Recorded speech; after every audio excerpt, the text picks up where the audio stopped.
That was a long story. What do you think? Tsubaki frowned and mumbled. ひどい人だなって。お母さんがとても不憫で。I think I just wasted my breath. That's not what I meant. That asshole was trash, and my mother was unfortunate, yes. True enough. But what I want to say is Tsubaki. I paused for a moment before continuing. Back then, if I only had a fraction of the money I have now. いや、でも、浅井くんは中学生だったんでしょ? Take a good look at Central Boulevard. There are people who are obviously elementary school students claiming to be high school students in order to sell accessories or tickets, right? それは、ここは大きな町だから。Anyways, I didn't have any money. My luck might be rotten, but what do you expect? No goddess of luck would shine on someone who couldn't pay the fee. Suddenly, Tsubaki seemed to have thought of something and said, うちは大丈夫かな? I think their situation's quite severe. Have you noticed your dad being sort of grim lately? 全然楽観してるのかな? I don't know. But just in case, I like to take what I said to heart. 私が家族を支えなきゃ。みんな私に甘えてるところあるから。I'll compensate you for your work. If you decide to help me, it won't be much, but I think you'll find the pay a lot better than a part-time job. I smiled, and the tension left Tsubaki's face. 頑張るよ。浅井くんの話聞いて、ちょっと家族とももう一度向き合ってみる。What do you mean? ほとんどひろあきのことなんだけどね。I think he's spoiled compared to the average child. その通りだよ。私が甘やかしてたんだと思う。You could be doing him a disservice, you know. He'll only be worse off for it as an adult. 保育園の先生にも同じようなこと言われたよ。I just hit my mic! Then I'll go ahead and tell you the rest. To be honest, I've seen some things I didn't really approve of in your dealings with him. I crossed my arms in front of my chest and continued. Why don't you scold him? I think it would be for the best if you got seriously angry once in a while. 最近はちょっと叱るようにしてるんだよ。The time when he ran out of the house at night without permission? I lightly sighed. That was more like Tsubaki screaming hysterically than a proper scolding. Wouldn't it be better if you put more feelings into it? そうかな。Are you seriously asking that? 私、あんまり誰かに怒ったことないから、それを相手にどう伝えていいかわからなくて。Isn't it okay to just let your feelings guide you? Take out all your anger. And even a child wouldn't understand how you feel. Tsubaki's pupils were overcome by a strange glow. やってみるよ。She gave me a straight stare. 今度また勝手に外に出歩いてたら。Oh, that scent seemed to be herself as much as to me. We chatted for a long time now. じゃあ何からすればいいのかな? Do you know how to use a computer? インターネットくらいなら。Nice. Good. Then have a look at the data over there first. I pointed at a pile of paper on the table. It's a list of buildings managed by the Sowa Alliance. Facility management is broad and complicated, but the Azai Corporation's capabilities are widely recognized. これ全部 ?500 枚くらいあるよ。What you're doing is very simple. Go through the list and pull out any files that include supplementary facilities. 付帯設備? For example, swimming, pools, parking lots, sports grounds. After you pick them out, put their names and phone numbers in the computer. 結構かかりそうだね。You should be done by dusk. 夕方。It seems like she had something to say but stopped for some reason. What? Did you have any prior engagements? 平気だよ。I'll be in the room right there. Call me if you need any questions. If you have any questions. Tsubaki started organizing the documents right away.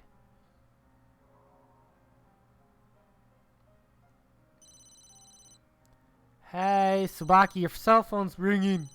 I took a break and checked up on Tsubaki during the afternoon. Tsubaki froze, staring intently at the cell phone. 力だ。どうしよう。 What do you mean? What should you do? Pick it up? You should be at school right now, right? それもそっか。何慌ててるんだろうね、私。 The cell phone's gonna keep ringing. The ringing stopped as we spoke. あ、 Are you gonna call them back? いいよ。どうせ何でもない用事だと思う。お父さんたら私が携帯持ったもんだから意味なく電話かけてくるの。 Tsubaki returned to her work once more. She seemed to be doing a good job. The names of the buildings are already listed on the computer monitor. You're in good shape. そう？私こういう単純作業向いてるのかも。 You really helped me out. I'm glad I found you, Tsubaki. 本 She glanced at me happily through the corner of her eye. 当？ねえ、浅井くん。 Yeah? ひろあきをね、昼に迎えに行くって言っちゃったのね。 Ah, 公園まで迎えに行くことになってるんだけどね。さすがに帰るよね。私が来なかったら。 well, normally he would. だよね。 But are you sure that's okay? I pressed her. It's no fun if she leaves in the middle of work. But Tsubaki is already the kind of person I want her to be. ちゃんと終わらせてから帰るよ。ひろあきは一人でも帰れるからね。私、ちゃんと働いて、ちょっとでもうちにお金入れたい。その方が、なんていうのかな。家族のためだよ。こう言うとあれだけど、結局お金があればうちを出て行かなくても済んだわけじゃない。ひろあきが誘拐された時、人にお金を借りずに済んだんだよ。 Now you get what I was saying earlier. Tsubaki smiled. 私、浅井くんに出会ってよかったな。 Why bring that up now? だって浅井くんって私にないものをたくさん持ってるんだもの。 Tsubaki had plenty that I lacked, too. Or rather, she is composed entirely of qualities I lack. Still, in the end, she will become a person like me. A suspicious, cheating, self-protective schemer. These traits are neither just nor evil. Everyone acts this way. I was filled with a sense of satisfaction, having confirmed that my way of life was not mistaken. Well, let's work for a bit longer. After that, Tsubaki pushed her natural hard-working tendencies to 120%. Until the moment she clocked out, her hands worked swiftly, as if her perplexed... Is that my watch? I wonder if you guys can hear that. Her perplexed heart had already been blown away by the wind. I thought that was the game. The temperature dropped sharply as the sun sank into the west. Even blending into the crowd along Central Boulevard couldn't ease the bitter cold. High school students were going home, being targeted by late-night shows, cameras for interviews. The entire scene had already made its way into the realm of the routine. They had all become ecstatic once they faced the microphone. If Kyousuke demanded it, Tsubaki could act exactly like those girls in front of the camera, full of passion. A store window in the streets caught her attention as she wandered. Behind it was a plastic mannequin in a tempting pose and a famous brand name dress. いいな。 She mumbled. She looked into herself, vainly trying to confirm if those were her true feelings. No answers came. It only caused relentlessness in her heart. Between Tsubaki and the mannequin, her reflection in the glass bore such a frightening visage that she couldn't recognize herself. As the cold tortured her body, Tsubaki headed to the subway station.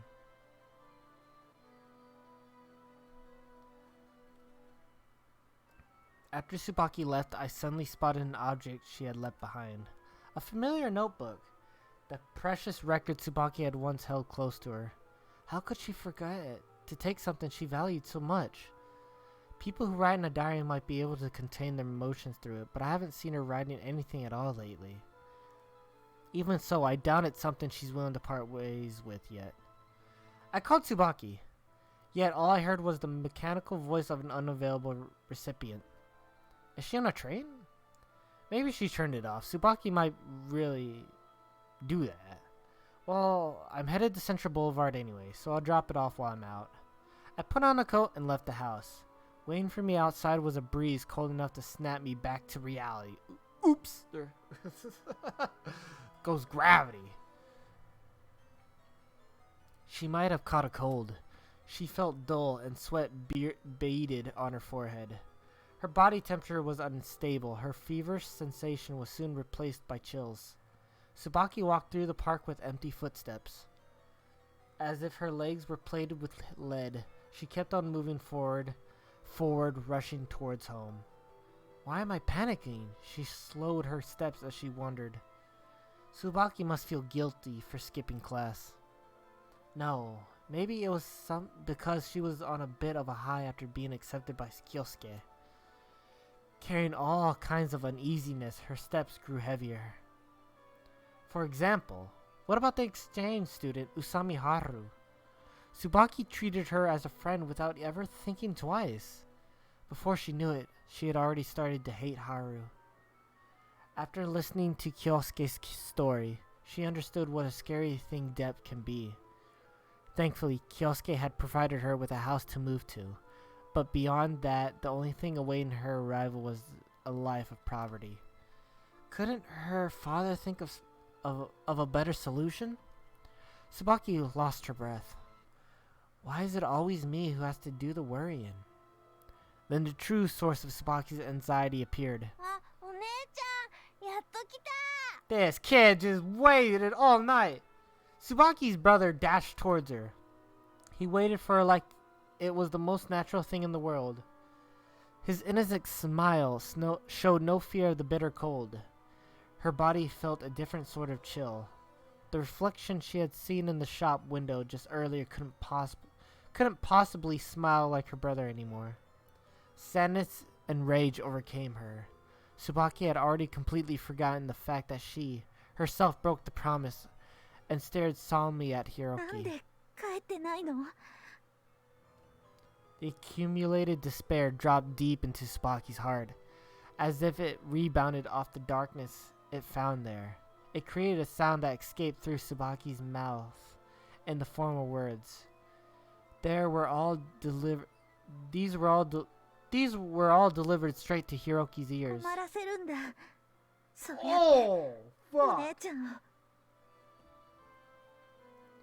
Did she say that out loud? The downtown crowd is annoying as always. I'm taking the subway to the Eastern District. I doze off thinking about Tsubaki. I witnessed her personality changed firsthand. Like ink dripping onto the clean sheet of paper, she's slowly losing her original form. Just as they say, as difficult as creation is, destruction is easy. The innocent Tsubaki had been raised with since she was young vanished without a trace right after her introduction to money. Which means it was no stronger than that to begin with. Tsubaki's kindness was only a fragile, insignificant thing. One could say that fragility was because she hadn't built up a strong enough buffer against philosophical insult. True enough, I've been inducing Tsubaki, and she's experienced a number of misfortunes that left her vulnerable. There was that kidnapping, and as a result of it, they've been forced into major debt and have been chased from their home. Still, I thought, is it really acceptable for humans to be that weak? No matter the circumstances, the core of the problem lies with the one being exploded. Everyone knows that where the responsibility lies, but saying so before the masses would lead to criticism, so people choose to stay silent. My hands might be filthy, but I'm correct. I steeled my resolve again. I delivered my body over to exhaustion.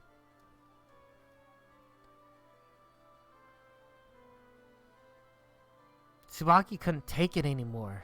The snowflakes falling to the ground froze her こ reason. れで何回目だと思ってるの？一人で出歩いちゃダメだって教えるのは。Although she inquired in a cold tone, her brother was ignorant to the changes in Tsubaki. それより聞いてよ。マサトくんがね、マサトくんってお友達がね、犬飼ってもらったんだって。マフマフしてるの、僕も欲しい。だって。The veins in her temple throbbed. ねえ、買って。チワワっていうの。買って。いくらすると思ってるの？ Oh shit. 知らない。高いの？コンビニのアイス全種類買うより高い？当たり前でしょ？ He is so spoiled that he doesn't even know a thing like that. でもお姉ちゃんずっと前僕にゲーム機買ってくれたよ。すっごい高いってみんな言ってた。羨ましいって言われたよ。That me doesn't exist anymore. お金ないの？嘘だ。お姉ちゃんの貯金箱見たよ。お札がいっぱいだったよ。人の財布を勝手に見たらダメでしょ？だって僕いつもそのお金でおやつ買ってるよ。本当はいけないことなの。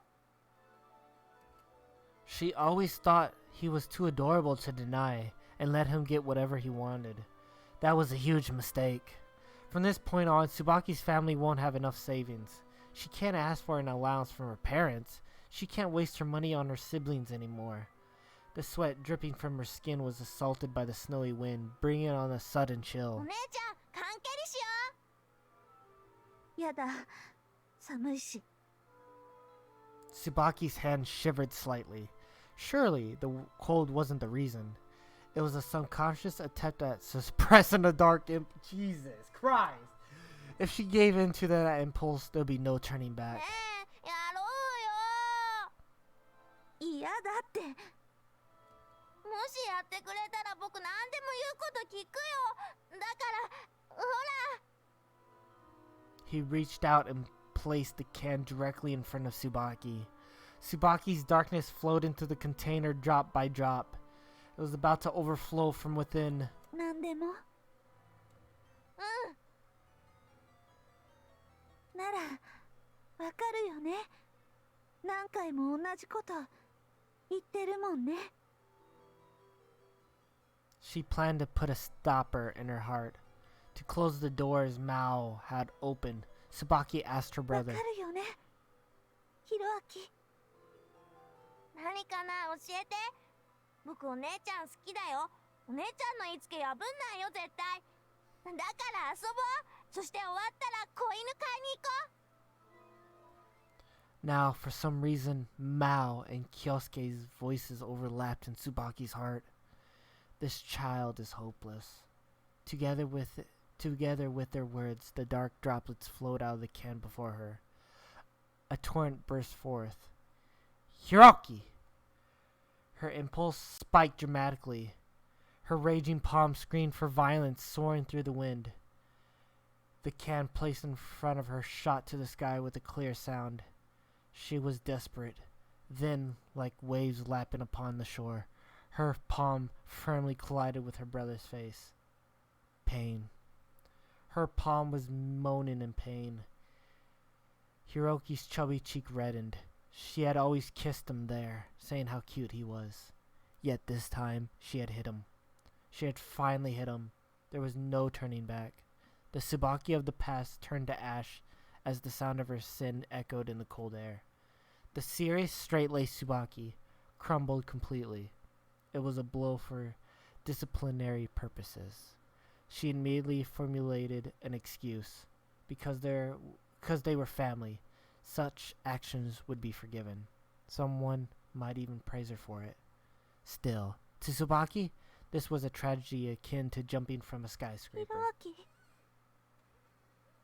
Tsubaki, frightened, addressed her young brother. Hiroki knelt on the floor, completely silent, like a marionette with severed screens. The shock he suffered must be immeasurable. Even the person who hit him nearly collapsed in regret. To be treated violently by the sister he had always trusted would be entirely unfathomable. Hiroki raised his head, obviously confused. Tsubaki's heart itself shook the air out of her lungs. She could only hear that as him blaming her. Why did you hit me? The next moment, her brother's foolish smile met Tsubaki's eyes. I don't understand. Hiroki didn't cry, but hugged Tsubaki's legs happily. Her brother's stainless smile disgusted her. Seeing that familiar smile nauseated her. Tsubaki lit a dark, raging fire of melancholy. Once again, letting her instincts guide her body, she struck her brother once more. She crashed into his small chest, sinking her fist into his face. She used all her strength to force him onto the ground. She brought out all the brutality of a lifetime. Oh, this doesn't seem good.